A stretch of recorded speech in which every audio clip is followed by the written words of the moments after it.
El Clasico, a massive, massive game both in Spain and around the world, kicks off this weekend. And Qué Golazo is a special episode with the Athletics. Dermot Corrigan will be talking all about the game, the state of the union for both sides. Qué Golazo, El Clásico begins right now. Hey, everybody. Welcome to Qué Golazo. Thank you so much for being part of our family. Don't forget, we're on Twitter, Qué Golazo Pod. We are also on Spotify, Stitcher, Apple Podcasts. Please leave a 5-star rating and review. And YouTube, press that notification bell to get all the latest apps. Right then, El Clásico. Everybody knows it around the world. If you're a football fan, you definitely always tune in. And today, very pleased to welcome the Athletics, Dermot Corrigan, Madrid-based. So he's been in Spain covering the game and, of course, everything about LaLiga and so much more. It's an absolute pleasure. Dermot, how are you, my friend? Hey, Luis, I'm really good today. Really looking forward to having a chat to you. Delighted to come on and looking forward to the game at the weekend as well. Disclaimer, by the way, we were set to tape this a little bit earlier than usual, and I was late, everybody. And I'm never late. I'm Peruvian. If I'm late, I get sent home and no food for a week. So, Dermot, I apologize. He's been waiting, ready to go. So, Dermot, first of all, thank you so much for being so patient. I know that our producer, Des Norris, as well, is always, going like this every time with me when I'm late as well. So I appreciate you. No, it's cool. I've lived in Madrid over a year or over a decade now, so I'm used to people turning up a little bit tardy. A very good point. The Spanish, as I know as well, can be very late as well. But Dermot, let's get things going. Let's talk about Barcelona and Real Madrid. Obviously, today, what I want to do is a little State of the Union and your insights, etc., on both sides. But let's focus, first of all, right now from the game itself. Barcelona winless in last 4 meetings, 1 draw, 3 losses. Should they lose this one against Real Madrid, Koeman would become only the second manager in LaLiga history to lose his first 3 Clásicos, Patrick O'Connell being the first one. No Messi, no Sergio Ramos. We know Ronaldo left a while ago. Dermot, very simple. Has this fixture lost some of its luster, do you think? Yeah, for sure. Going back to when I started covering the Clasico a decade ago, you had Mourinho against Pep Guardiola on the benches. You had, Messi against Ronaldo, obviously, but you also had like a lineup of the best players in the world, Dani Alves, Ramos, along came Modric and Cruz, Xavi and Iniesta were at Barcelona. And it was basically, the 2 top club teams in the world, and the world stopped, as Mourinho said at that stage, to watch the Clasico. We talk of like 500 million people worldwide. You never know with viewing figures exactly how accurate they are, but everybody, wanted to see the Clasico at that stage. The last couple of years, it has drifted away a bit with Ronaldo leaving in 2018 and now Messi going last summer. And it's no longer a lineup of the 2 best club teams in the world against each other. Neither Madrid nor Barca are favourites for the Champions League this season. Ronald Koeman, the Barca coach, has been talking down his own team's expectations, going like pretty honestly, like we don't have a team to compete at the very top level anymore. So it's an unusual situation. Be going into a Clasico week. Well, everybody really looks forward to the game. Definitely don't want to miss it, but it's just different. It's just not quite the expectations are not quite as high as they used to be, 5-6 years ago. You obviously living in Madrid, you know the country very well, the culture. Is that the same sentiment, do you think, from Madridistas, like right there in the capital? Do you feel that as they anticipate this game against Barcelona? No, not quite as much. Like people in Madrid generally, if I put on cultural commentator type of hat, people in Madrid don't get as depressed about things as people in Barcelona, or as pessimistic, I should say, as people in Barcelona. They always more optimistic. In the summer they were still thinking about signing Kylian Mbappe. They still look at it and go, more, this is a chance for us to hit Barcelona when they're down. Madrid people like that idea. They're not going to take pity on Barca and hope, to go easy on them. They see it as an opportunity to say, look, okay, Barca are in trouble, but we're not. We're Madrid. We're still right up there. We got to the Champions League semi-finals last year. Karim Benzema's flying. Maybe he's going to win the Ballon d'Or if you talk to Madrid fans. Vinicius Jr. as well. So while Madrid are not quite at the level they were 5-10 years ago, they haven't fallen as far as Barca, and people in Madrid are very quick to remind you that if you try and compare the 2 clubs. Yeah, absolutely. And we'll definitely dive into Real Madrid in a second as well, a little bit more, and just obviously their state of the union on and off the pitch. But let's focus first now on Barcelona. Obviously, by the way, if you follow Dermot on Twitter, Dermot Corrigan, all his great pieces are there, and the pinned one right now is about that AGM meeting that Laporta really needs to go well. Obviously, 1.5 billion euros in debt, but Laporta really needs this approval from Los Socios due to the Camp Nou renovation, asking for a Goldman Sachs loan of 1.5 billion, of course. How, first of all, give me the state from that perspective. How does this plan sit with the fans, the socios, given the fact that the club is already in debt to the tune of that money that they're asking from Goldman Sachs? How bad is it right now? How much does Laporta need this? What's the state right now? Yeah, it's super interesting looking at Laporta's situation, because when he came back as president early this year, everybody was so down after the end of Messi, or the end of Bartomeo's term as president. Laporta came in. He's such a good politician. He's a really charismatic guy. He sold the idea that, I'm the only guy really who can save Barcelona, bring us back to where we used to be when I was president before, with Guardiola and trebles and all that type of thing. Reality has kind of sunk in over the 6 or 8 months since then. They weren't able to keep Messi in the summer. And one of the things was, if you go to the Camp Nou, to the games, which we've been able to do now that it's opened up again, you just realize how decrepit the stadium is. It's really starting to fall apart. So that's why he's pushing this idea of renovating the Camp Nou and turning it from, the worst of the big stadiums around Europe, which I think it's fair to say it is at the minute, to make it the best again. So they want to spend a huge amount of money on it. He says that they'll make the money back, that it's not going to cost the club anything, that the increased revenue from VIP areas, marketing, sponsors, all this type of stuff is going to pay back the loan. The socios I've been talking to, especially the guys who understand the figures, because the figures are so huge that it's difficult for an ordinary fan to get their head around it. But they're a little bit worried. They're like, club's already more than €1 billion in debt. You're taking on more debt. Laporta wants to push it through, and the big vote's going to come up at the weekend. Last week's AGM, didn't finish on time because they went to the Valencia game. Maybe that was because Laporta could read the way the room was going as well, that there didn't seem to be that much support for his idea. He's thinking about rejigging it. We'll see what proposal he'll make on Saturday, 24 hours before the Clasico. But it's huge times for Barca, as well as having, the issues that they have on the pitch. They need to get the off the pitch situation sorted. And Laporta has his plan. He says that it's going to work out well. See whether the socios are whether they believe him, whether they trust him, or because if they vote it down, then what comes next? That's a huge issue as well. Yeah, well, that's where I was going next. What's your guessing game? If you're a betting man, what do you think? Do you think he'll get the support and essentially he'll get that loan and hopefully the renovation will happen? Or do you think it's going to be trickier than expected? I think he will get it in the end, because of how things went last week. There's a good chance he's going to open it up to a referendum of all the Barcelona socios. So if it's voted through tomorrow, or tomorrow, as I'm talking here on Friday, then they'll widen it out. That'll give him a chance to sell his idea to everybody. It means that it's more likely for it to pass tomorrow, and then he'll have a chance to sell the idea to everybody. And basically what they're saying is, what I think the message will be is that if you don't go for this, then we're looking at Barca's unique model, that they're owned by their socios, they have this democracy, the fact that they're able to vote on the plan tomorrow, that's just going to be in danger. We need to make huge changes. That does involve taking on extra debt, but you have to trust me that I'm going to be the one who's going to be able to manage it, because if you don't, there's a chance that if they vote down all his proposals at the AGM, there's a good chance to be elections within 12 months at the club. More turmoil, more institutional problems, more time spent wasted, if you want, with internal debates, conversations. Barca fans love a conversation about like how unique their club is and the democracy and everything, and there's a lot to be admired about it. But they also need to get moving, and I think there's a realization not amongst everybody, but among a majority or enough fans for Laporta to get his plans over the line and to be able to move forward.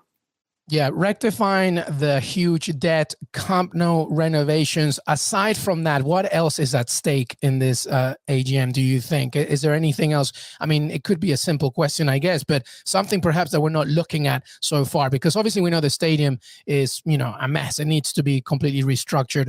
And we know as well in terms of the debt. But is there anything else that you're thinking that's really important for Barcelona right now?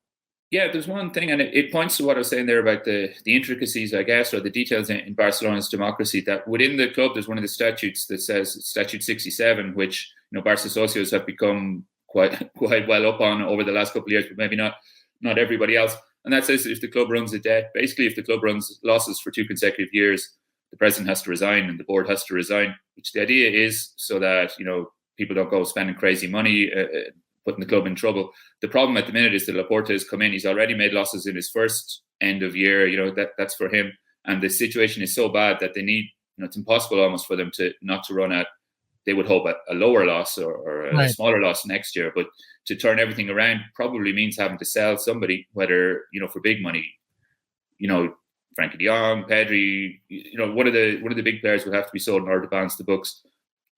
Nobody wants that, which is why I think that they will vote to remove this Statute 67, and also why just generally people are like, we don't really like everything that Laporta is trying to do, but we're afraid of what might come next if we don't give him the backing. So he has that in his favor, as well as, everybody hates Bartomeu, or almost everybody is not happy with the job that Bartomeu did, to put it in a more subtle way. But that works in Laporta's favor as well. Yeah, no, I mean, you make a good point about that 67, because, I mean, Laporta's probably coming in here. Listen, regardless, the loss, the debt is so big, we're going to lose money again. It's just inevitable. And in many ways, it's not necessarily Laporta's fault. He's taking over.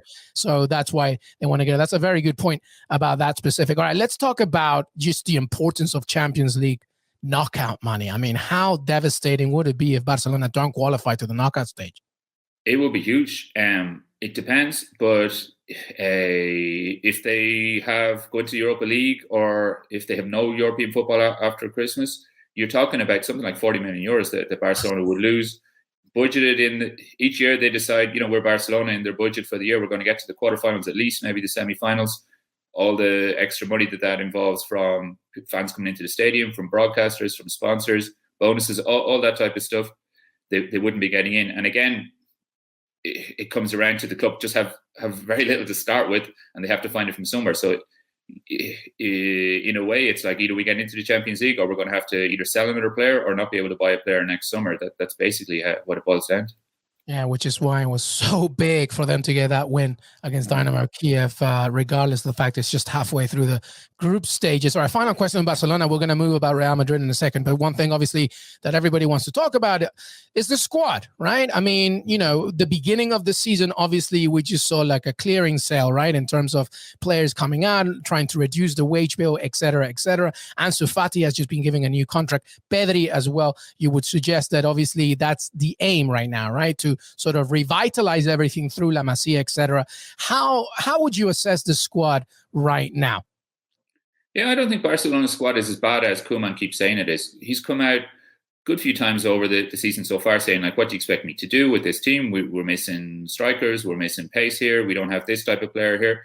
And if you look at it, it's not as good. They don't have Xavi and Iniesta in midfield. They don't have Dani Alves at right back. They obviously don't have Messi up front anymore. But it's not that bad compared to other clubs around. When you look at the players who played for Spain, Busquets, Pedri, Gavi, when he played for Spain in the Nations League, it looks like the best midfield around. You had Frankie de Jong into that. Piqué at the back, okay, he's not as mobile as he used to be, but Araujo's played really well. Serginho Dest, does well. He's young as well, but US team international at right back. Ter Stegen, one of the best keepers in the world. He's maybe not been quite at his top form. The issues within the team have affected him as well, but he's a top keeper. Memphis Depay has done well since he came in. Luke de Jong, I'm not sure I would have picked him up. He doesn't look like a typical Barca player, but that was Koeman's call because he wanted something different. And then you have Ansu Fati, and Ansu Fati, when he's fit, is going to make a huge difference to the team. He's still only 18. He's coming back from almost a year out with really serious knee injuries, but it's amazing the impact that he has. Like at the stadium last weekend for the Valencia game, just every time he touches the ball, there's so much, excitement, expectation. Even his teammates, guys like de Jong, Memphis Depay, serious internationals are looking to him to give the team a boost. And if he, plays the way that all Barca fans really hope that he will, or he develops into the player that all Barcelona fans hope that he will, Barca squad, it's not as good as it used to be, but it's still pretty good, I think is fair to say. Yeah, I think, teams like Getafe, Alaves, I think they're saying Crimea River, Koeman. I mean, obviously it's different objectives, but still, like to your point, you still have quality. And if you're not going to win La Liga, at least, the objectives of Champions League for next season is still very doable because of this squad. That's a very, very valid point. Let's move on. Let's talk about Real Madrid. The city in which you live, of course. Listen, obviously, the other point about this is that Real Madrid and Barcelona are entering this Clasico not as defending champions of the league. So they obviously have that sort of situation to prove. This is the first league game coming back since losing to Espanyol on match day 8. Is La Liga, the title for Real Madrid, a realistic expectation for them? Yeah. For sure. Speaking to people, around the upper echelons of the squad, you could say before the season, there was an expectation that the Champions League, they weren't going to be favourites for the Champions League, but they did see themselves really as favourites for La Liga. Around Real Madrid, Atletico Madrid are never, you can't accept that they're your equals. If you're a Real Madrid fan or if you're a Real Madrid player or staff member, executive, you always have to be the top dog in your own city. The new Barcelona were in crisis with Messi leaving. They weren't so impressed by Koeman and everything he was doing.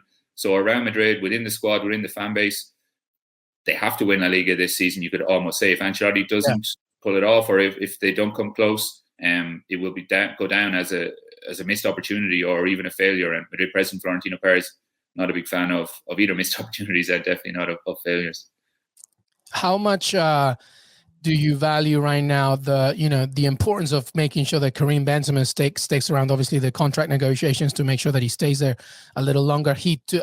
Even now with Messi gone, especially now with Messi gone, you really value Karim Benzema, not just for Real Madrid, but La Liga in itself. Is Benzema getting better and better, do you think? How do you see him this season right now?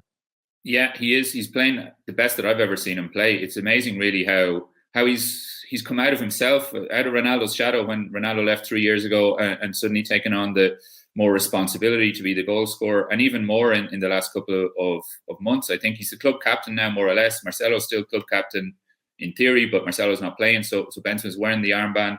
He's surrounded by, especially up front, by these younger guys, Vinicius, Rodrigo, and he's growing into it. He's 33, he's mature now.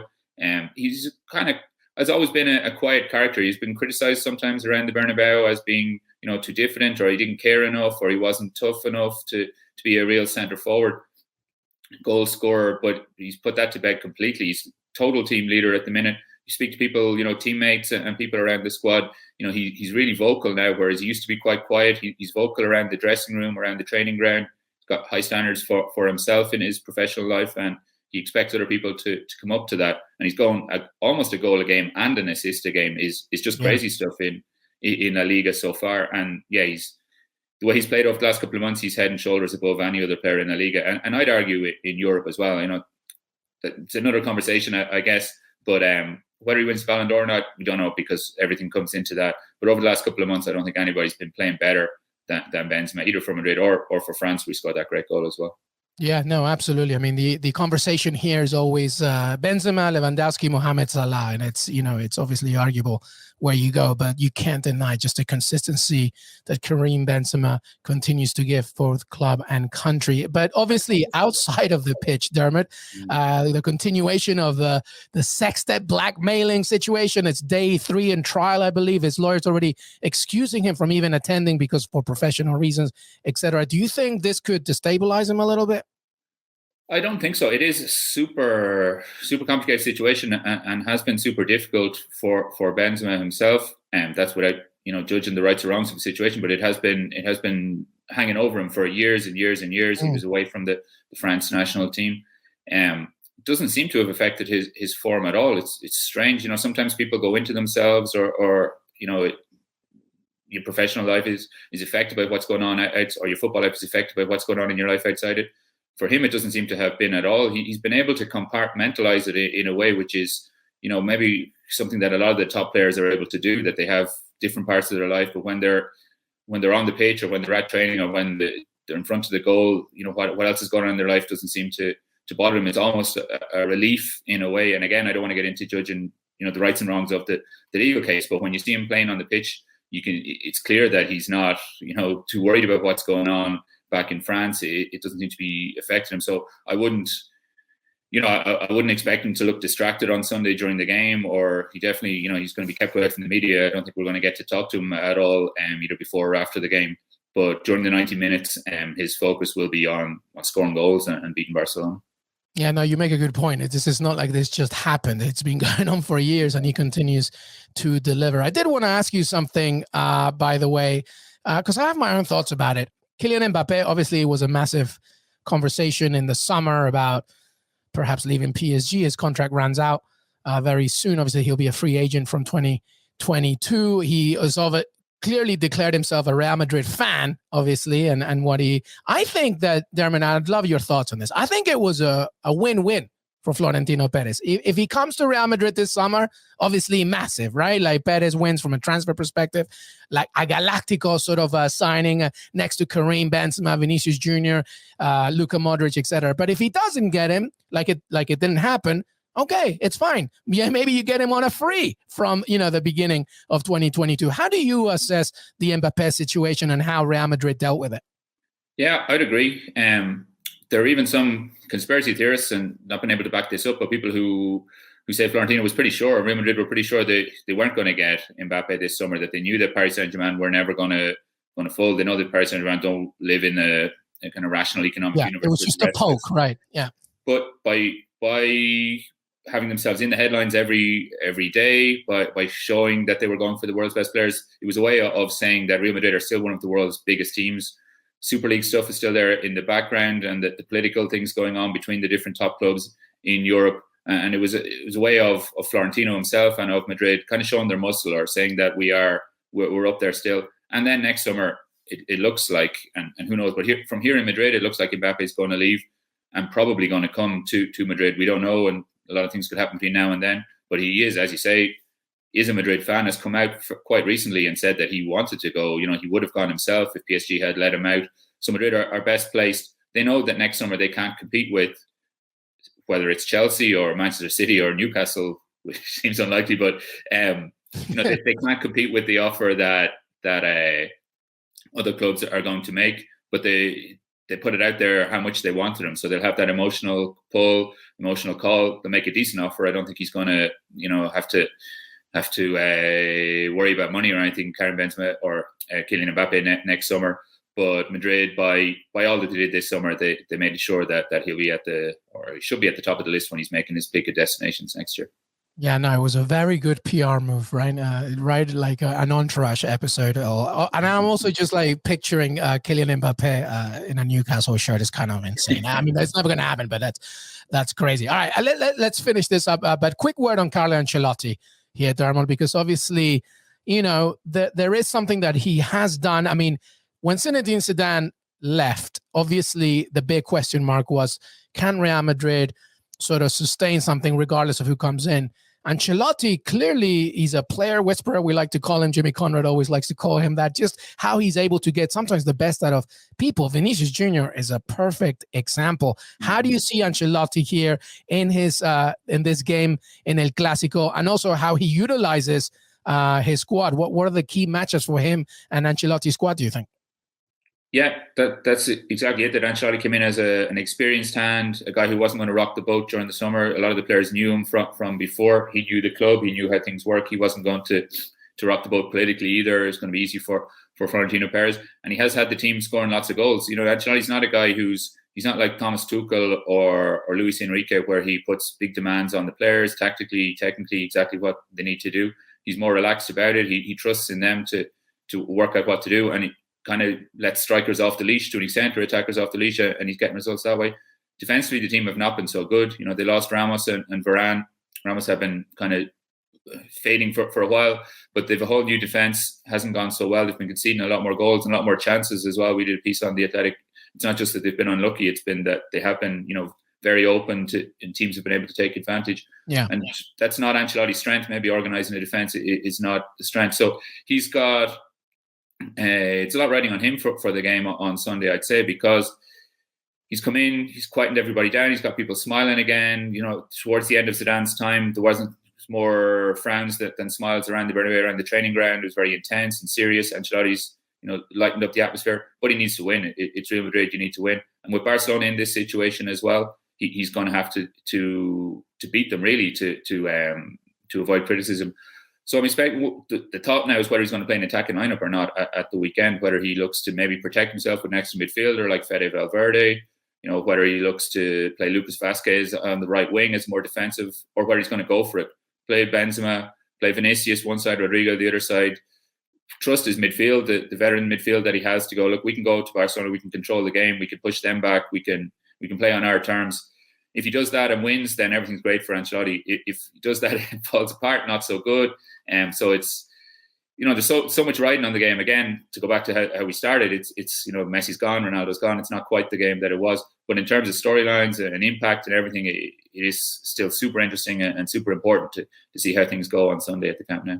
Well, it's a perfect segue to the final question then, Dermot. Who needs this more, do you think? Real Madrid or Barcelona? Good question. Barcelona as a club and everything to do with Barcelona needs something. They need a big victory. They need something to cheer and to show again that we're on the way back. Not that we're back to the level we were, but to show that in some way Laporta and Koeman and the new players that they're heading in the right direction. So a win would be huge for everybody around the club. It would give Koeman a lot of breathing space to keep making the changes he wants to make. It would give Laporta a chance to do the stuff off the pitch that he wants to do. The young players as well would get a huge boost. Ansu Fati, Gavi, Pedri probably won't be playing, but even still, it will give all the kids around the squad a boost.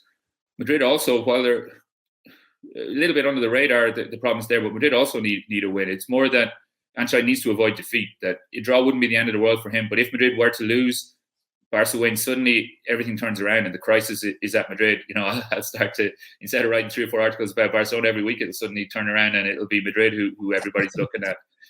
And which make a nice change, really, considered. Yeah, it'd be nice for you at least. but that's the way it is in a Clasico. It's such a big game. There's so much on the line, and yeah, a win for Barca will be great. A defeat for Madrid will be a disaster. That's how I would look at it going into the game. Yeah, I think that's perfectly said. If Barcelona win, by the way, they overtake Real Madrid in points, 18-17. But very, very well put there. Dermot Corrigan from The Athletic. You can follow all his content on Twitter. Dermot Corrigan, at Dermot Corrigan, of course. Dermot M. Corrigan. There's an M in there. What's your middle name, Dermot? Martin. There you go. That's why. Okay. Excellent.